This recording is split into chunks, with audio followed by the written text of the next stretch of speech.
My name is Sara Metz. I'm a second-year teacher at Explorer Elementary School in Denver.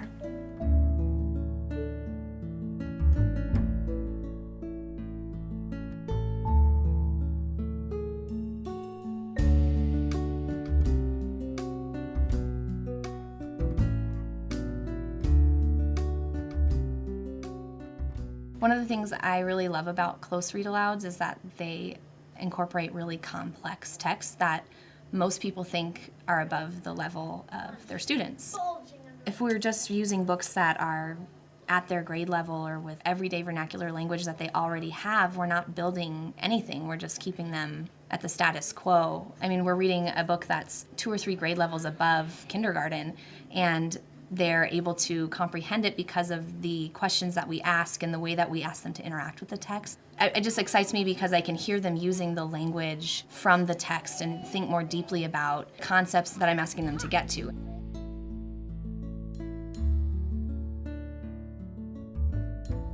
I always make sure I read the entire close read all the way through all sessions, so that way I can really see, what do my kids already have? Do I need to spend extra time on this word or not? Can I move forward?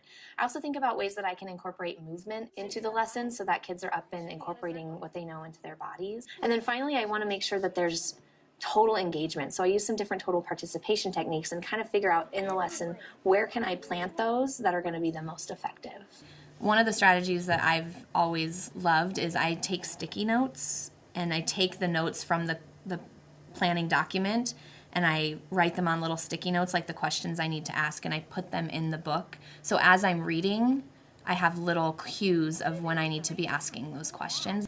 When I plan, I use this online system, kind of annotate the lesson so that it's the same thing except very, very condensed in almost shorthand that I understand. So I'm able to just kind of glance and see like trigger words that tell me what comes next.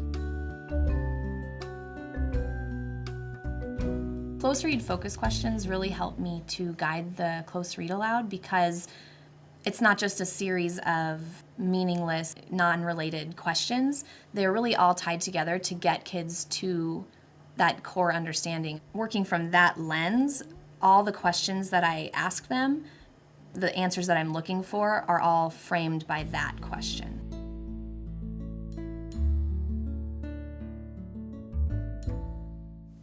So with total participation techniques, I really try to have them in my back pocket, like a handful that I know I can pull out at any time. So that way in the moment, if I see, oh, kids need to be talking or moving right now, I can say, okay, for this particular question, we're gonna stand up and mingle share or back-to-back face-to-face. Or if I feel like I just wanna keep the pacing going and move along, I'll just ask the question, give them a little think time, and then pull a popsicle stick. If I choose to have a total participation technique that takes a little more time, like the turn and talk or the mingle share, I want to use it for questions that are really trying to get at kids to understand something a little bit deeper that's going to get to the overall learning and the focus questions that we're going after that day.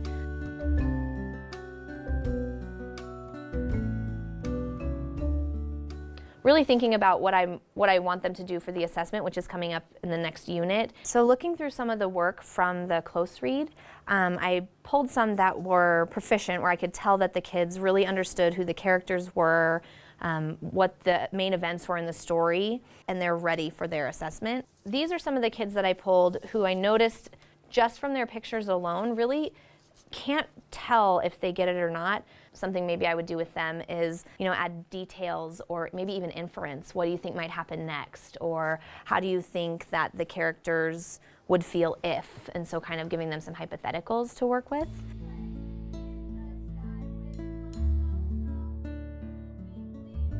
What this curriculum has taught me is that it's really important to engage kids with high-level text so that they can increase their vocabulary, increase their content knowledge, help them feel like they want to be readers and writers. Does that make sense?